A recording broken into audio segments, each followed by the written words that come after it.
前回の動画からキッチンツアーで便利なアイテムを含めてご紹介しています。かなり長くなってしまったので前編後編に分けて今回は後編をお届けします。まだ前編をご覧になっていない方は概要欄にリンクを貼っていますので、ご興味のある方は前編からご覧いただけると嬉しいです。それでは後編スタートです。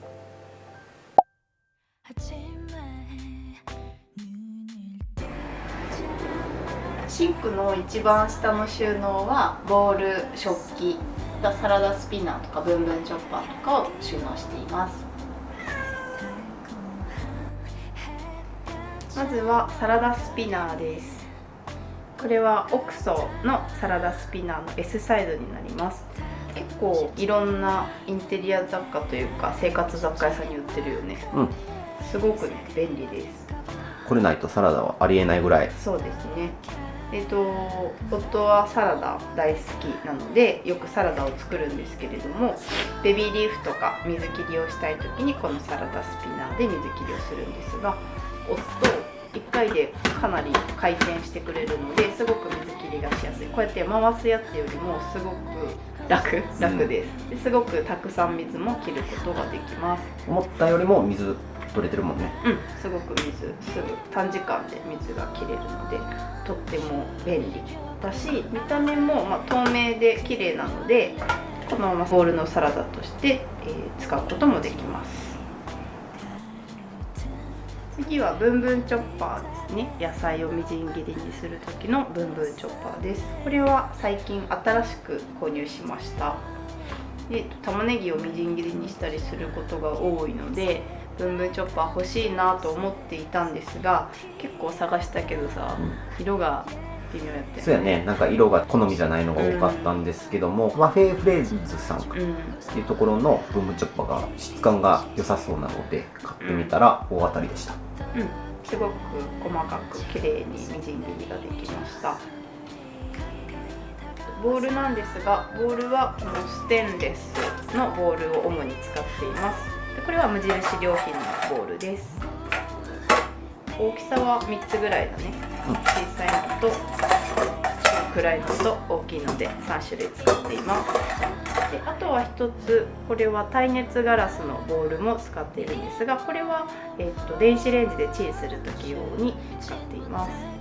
このボウルはどこで買いましたか？はい、この耐熱ガラスのボウルは Amazon で買ったんですが、いわきさんの耐熱ガラスのボウルです。あとこれは最近ちょっと手に入れたんですが、かなり小さいボウルで家事問屋さんの下ごしらえボウルっていう片手サイズの小さなボウルです。そこまで大きなボウル使わないなっていう時の薬味入れたりとか、あと調味料混ぜたりする時に便利なボウルです。でこうやってちゃんとメモリもついているので調味料を測る時もめんどくさくなくて楽ちんに測れます。あとはここに注ぎ口がついているので調味料を入れたりとか卵を入れたりとかする時に液だりがしづらくって、そこも便利なポイントです。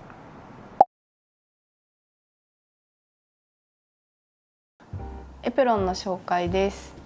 私も夫も同じブランドのものを使っていて、ドレッセンというブランドのエプロンになります。これは結婚祝いにお友達にいただいたものです。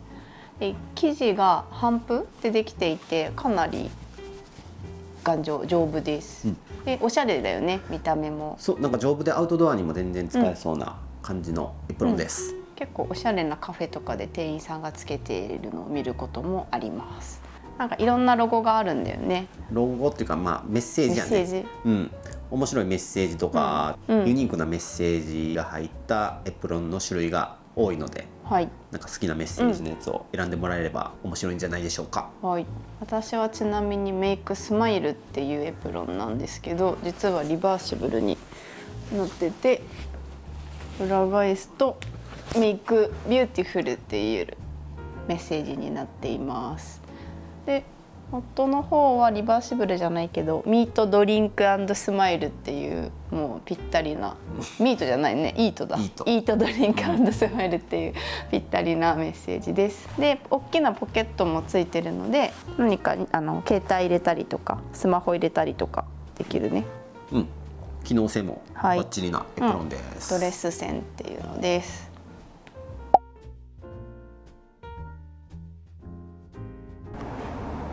キッチンのラックは無印良品のスチールユニットシェルフを使っています。ここにたくさん置いてある箱、白い収納の箱も同じく無印良品の箱を使っています。ここからはキッチンラックに収納している小物で便利なものを少し紹介したいと思います。まずジップロックなんですが、これといって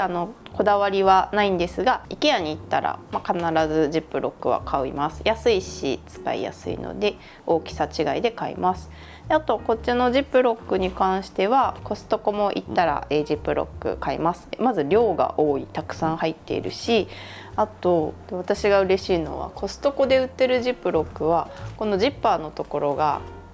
こうやってスライド式になっている。多分普通のスーパーとかで売ってるのはどっちかというとこの自分でプチプチ閉めないといけないのが多いんですけど、なんかこれうまくできないんですよね。閉まったかどうかがわからない時が多い。結構まだ閉まってないみたいなことが多いので、コストコで売ってるジップロックはでスライド式になっているので必ず閉められるっていうのが安心感があります。あとは袋ちょっとマチがあるので結構たくさん入るっていうのもいいところかなと思ってコストコに行ったら必ず買ってます。次に水切り袋とポリエチレンの使い捨て手袋を紹介します。これはもう本当に近所のスーパーに売っている市販のというかどこにでも売っているような水切り袋なんですけど、シンクの排水口のゴミ受けに使ったりだとか、あとは生ゴミを捨てる時に使っています。これは必ずあった方がいいよね。ないとちょっと排水口周りが掃除大変になっちゃうんで、すぐにポイッと捨てられるので楽ちんで、もう一個ポリエチレンはなんかお店の厨房っぽいんですけど、私やっぱりネイルしてて爪が基本長いからハンバーグ作ったりとか、なんかお肉をこねたりする時若干ちょっと衛生面がどうしても気になるので、ポリエチレンの手袋で手袋してお肉こねたりするんで、これも結構使うのでじゃあご紹介です。次は袋止めクリップです。袋止めクリップは前まで IKEA のクリップを使っていたんですけれども、 IKEA ね可愛くていろんな色カラフルで可愛かったんですが、ちょっとうち白で統一してて合わないかなということで無印の袋止めクリップに変えました。で基本的にはやっぱ猫ちゃんが輪ゴムとかも口に入れて怖いので、輪ゴムで留めたりっていうのはもうしないで、このクリップで全てまとめるようにしてます。次は鍋つかみ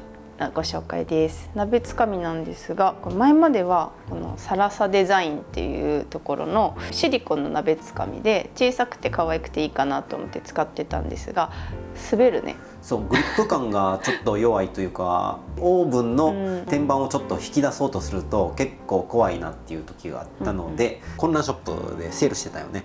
そう混乱ショップでちょうど安くセールをしていたし、あとやっぱりオーブンの天板持つ時片手じゃ不安定なので両手であったらいいなと思ってたら、ちょうどいい感じのものがありました。鍋つかみ、両手の鍋つかみが混乱ショップで売ってたし、デザインもシンプルでいいかなと思って購入しました。それと一緒に同じ柄の鍋敷も売ってたので、鍋敷もセールだったんで買いました。お安く買えたんでラッキーです。ラッキーでした。その他のキッチンラックに置いてある家電も紹介していこうと思います。まずはオーブンレンジの紹介です。これはパナソニックのビストロというシリーズのオーブンレンジです。これがあれば何でもできるっていう感じ。オーブンにもなるし、電子レンジにもなるし、自動で野菜茹でたりとか茶碗蒸し作ったりとか焼き物もできるっていう感じです。スチーム機能もついてます。でこれは夫が一人暮らしの時から持ってたものになるんですが、ほとんど全然使いこなせてなくて、ただ物を温めるっていう機能しか使ってなかったからすごいもったいなかったんで、私でなんかこうオーブン料理作ってます。次はブレンダーです。ブレンダーはツビリングのブレンダーを使っています。結構大きいね。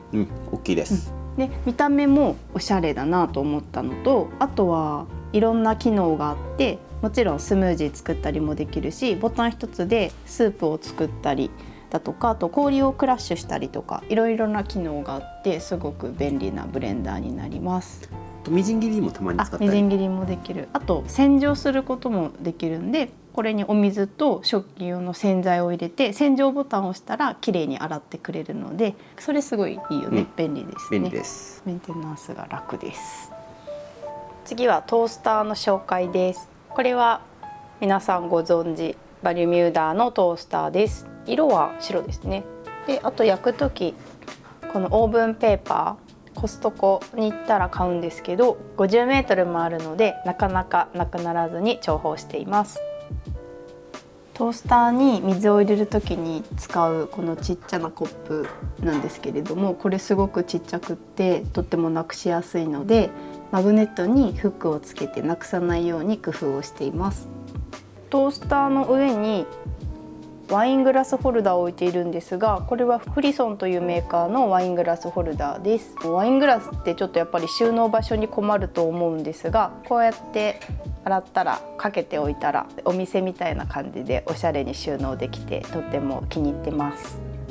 このラックの下に収納しているのがバットなんですけれども、私一人暮らしの時もバットを持ったことなかったんですけど、ちょっとバットを買ってみようと思って無印良品でザルとバットを買いました。これ思ったよりめちゃめちゃ使えます。ボウルも使うんですけど、このバットは切った野菜を置いておくとか、鍋に使う時にこのバットに野菜をまとめたりすごく使えるのでバットを常備しています。で、これはタワーで買ったラックを置いてここに収納しています。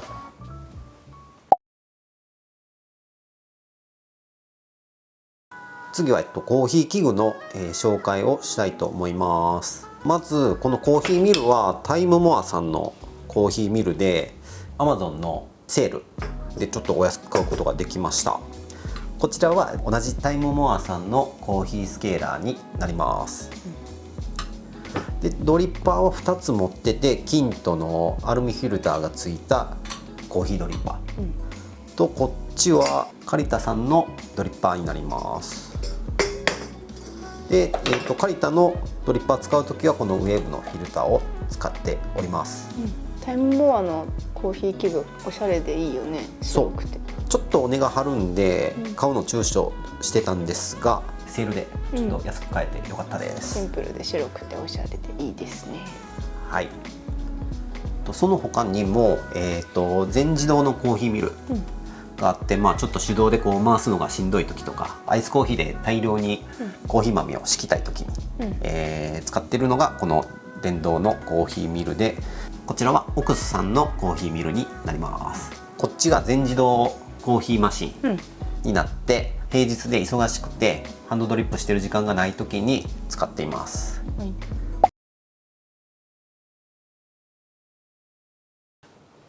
冷蔵庫の紹介です。冷蔵庫は三菱の冷蔵庫を使っています。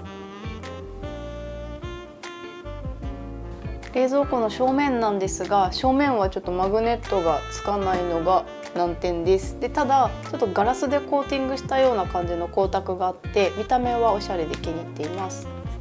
冷蔵庫と壁の狭い隙間にはランチョンマットホルダーをマグネットでつけています。側面はマグネット使えるのでここで収納しています。これは山崎のタワーシリーズのランチョンマットホルダーです。ランチョンマットって収納場所ちょっと困ってたんですけど、ここの狭いスペースにシュッという風にかけられるので、形もしわくちゃにならないし、場所も全然取らないのでとっても便利になります。冷蔵庫の反対側のスペースにはタワーシリーズのマグネットアイテムを置いています。上からマグネットのティッシュケースで、あとはサランラップのケースで、このサランラップのケースはとっても切れ味がいいので使いやすいです。で、あとはキッチンペーパーホルダー。キッチンペーパーホルダーもこうやって置いておいていつでも使えることで、料理をしながら片手で使うことができるので便利です。その下のスペースにはタワーのスリムキッチンワゴンを置いています。こういう風にキャスターがついているので自由に動かして取り出せることができます。で、先ほどのフレッシュロックにいりごまを入れたりとか鷹の爪を入れて収納しています。まだまだちょっと収納する場所が余っているので余裕がある感じです。冷蔵庫の中で使っている便利なグッズを紹介します。まずは上からこれですね。これはニトリで買った缶用のトレーカン用のトレーになります。取り出してみます。こんな感じで下から取り出していくとどんどん手前に缶が出てきてくれるので、とっても取りやすい仕組みになっています。このトレーもニトリの冷蔵庫トレーなんですけど、幅が10センチ、10センチタイプがちょうどこの市販のヨーグルトのパックに収まるので、ヨーグルトを買って4つ収まるようになってます。ヨーグルトすごく消費するので大量に買っていつもここにストックしておきます。次に味噌を収納している富士ホーローのご紹介です。この味噌パックなんですが、このままスーパーで売ってる味噌のパックごと入れることができます。でちょっと私この 500g の小さい味噌を買ったんですが、もう少し一回り大きい 750g の味噌パックまですっぽり入る大きさになっています。で味噌を移し替えるんじゃなくてパックごと入れてそのまま蓋を閉めれば匂いも移りにくいし密閉されて乾燥もしないっていうところですごく使いやすいです。野菜室のところにお米も常備しているんですけれども、これはタワーの米びつになります。計量ライスストッカーといって米びつの中で1合ずつ仕切りがあるので、ご飯を炊く時に計量の必要がないっていうのがとっても便利なアイテムです。例えば2合お米を炊きたいなという時は、ここの上の蓋をスライドさせて1、2という風に蓋を開けてこのままボウルに持っていきます。こんな感じでこれで2合分のお米が取り出すことができます。計量カップでいちいち測らないでいいのでとっても便利です。次に我が家で使っているゴミ箱の紹介です。まずキッチンのところに置いてある燃えるゴミ用のゴミ箱なんですが、これはニトリの自動開閉式のゴミ箱を使っています。手をかざすとセンサーで開くんですが、これは上に上下に開くんじゃなくて横に開くようなものを選びました。上下に開くとここのラックにぶつかってしまうので、横に開くものを探して購入しました。料理中に手が濡れている時とか手が汚れている時でもこうやってセンサーで手をかざせば開くので、それもすごく便利です。他にもゴミ箱を置いていて、こちらがペットボトル用のゴミ箱で、こちらが燃えないゴミ用のゴミ箱も置いています。Amazon で購入したんですが EKO というメーカーのセンサー付きゴミ箱です。でコストコに行った時に同じゴミ箱を見かけたんですが、型番が違うみたいなんですけどコストコでも買えるようになっていました。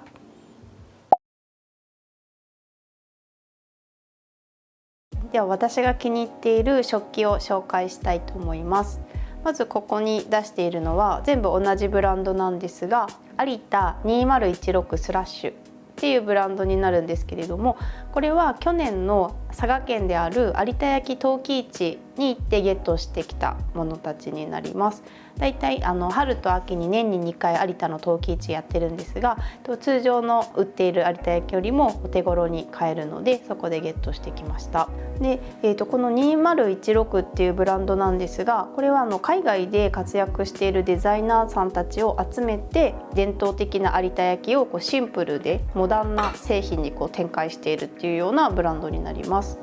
で有田焼というとどっちかって言ったらかなりいろんな色を使っていてキラキラしてもうザ和食で使うみたいなイメージがあるんですが、2016はそんな感じではなくてかなりシンプルな食器が多くて日常使いに全然使える食器になるのでとても気に入って使っています。